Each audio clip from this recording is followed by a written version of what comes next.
But I would like to know what else. The third principle, the whole to the parts, I feel like you've spoken several times about it, but it wasn't expanded on that one. Okay, whole to the parts. Yes. Let me just say a word to that then. It's so interesting now that anybody to do with educational support, meaning this activity of seeing how children learn and then making judgments about it. And then these judgments translate into accommodations that should be happening in the classroom or outside the classroom or whatever. I've never read an educational assessment that did not say that the children need to know what is going on. They cannot learn. They are not little puzzles that they put together, this piece, and then say, look at that, a giraffe. The healthy way, Rudolf Steiner, 90 years ago, is to say, today, we're going to make a giraffe, and everything I tell you is going to give this picture of a giraffe. Then you're free, within that space of a giraffe, to talk about any aspect of that giraffe you want, including what he eats, where he lives. You just give this incredible picture. You even are quite free to treat it as a moral story, that this giraffe, something happens to it because there's a child over here that's been doing something sort of obnoxious, and you want that to end. So you don't go over and tell him, stop it. You create a story where he can live and see that the giraffe really doesn't have teeth to bite its friends. It actually has teeth to reach pretty high. So if you want to reach high, be a proper giraffe, this sort of thing. But it only works if they know this is a giraffe. We're not there to trick them. We're there to challenge them to make a picture of this giraffe, but they have to know it's a giraffe. We always, the whole, and then whatever parts fit in. Within a story, within math, as you, I don't think we did those chapters. Assessments, they all say, and this speaks directly to the fact that in public schools it's not happening, is that you have to take the children out of class in order to tell them what's happening so they can think. Rudolf Steiner had it right 90 years ago. That's the whole to the parts. And it's important we meet each other that way. After we finish with the weather and stuff like this, you find out what's happening in your life, all this sort of thing. It's a very,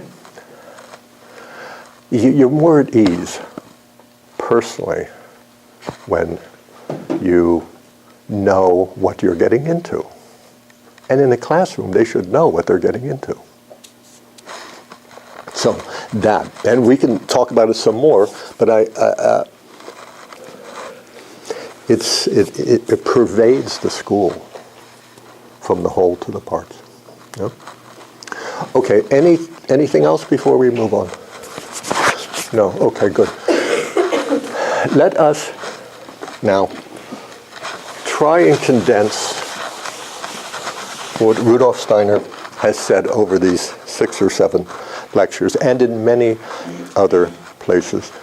He talks about life's journey, and he, like many others, talks about it in terms of developmental phases, and he, like many others, will say that every 7 years, beginning, there is a notable change. He will call this a birth.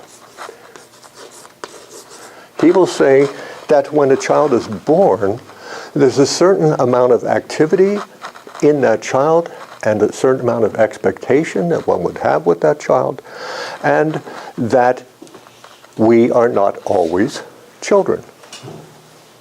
That actually, at a certain age, and he's dealing with 7-year stages, there is a notable change with this child, the way the child behaves. And the minute we see that, then we can, as teachers, respond to this new being. Not only that, But what we sometimes just sort of call puberty, 14, 13, sometimes early as 12, this marks a radical change as well. We easily can, and most people, before they come to this thought, will just say the child is growing up and it goes through these stages. It's true, but these stages are best viewed as births. So that after puberty, is it so that the children are always in the throes of this thing, which just for the last 150 years we've managed to call adolescence? Or do they grow up and become, let's just call them citizens? We call that a fourth birth of the ego. So I'd like to go through this with you and use certain terms and show you the dynamic. So let's just say we have these first 7 years. Yeah? So birth to 7. This is obviously the time of the birth of the physical body. It is the body that we will always be able to see.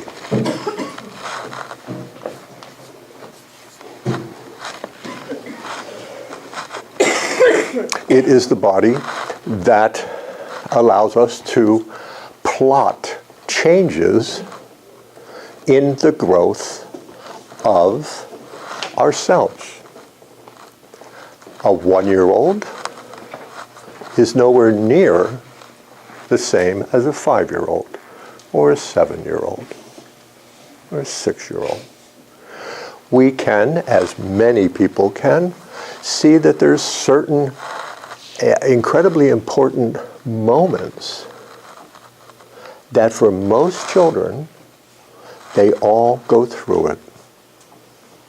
Rudolf Steiner calls this, in a book that's dealing with the social order, the time of universality, when everybody's equal.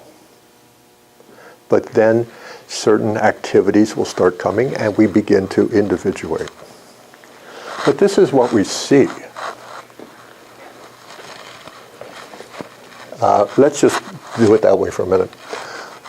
We know, however, at the same time, through Rudolf Steiner's spiritual investigations, that there's also this thing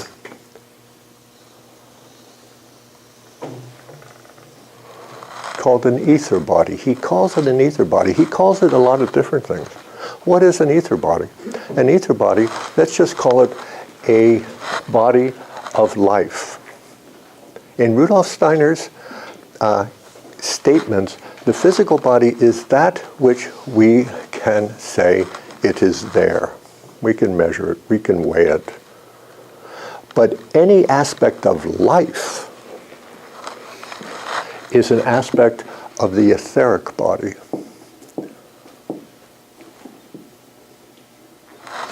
We all have one. Wherever there is life, there is this. It has certain characteristics, and we can look upon it as this body, which in terms of society, let's just call it the body of customs.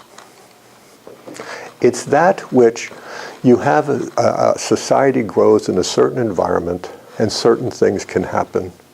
And in that environment, there are units, there are patterns of behavior taken up by the people. There are customs.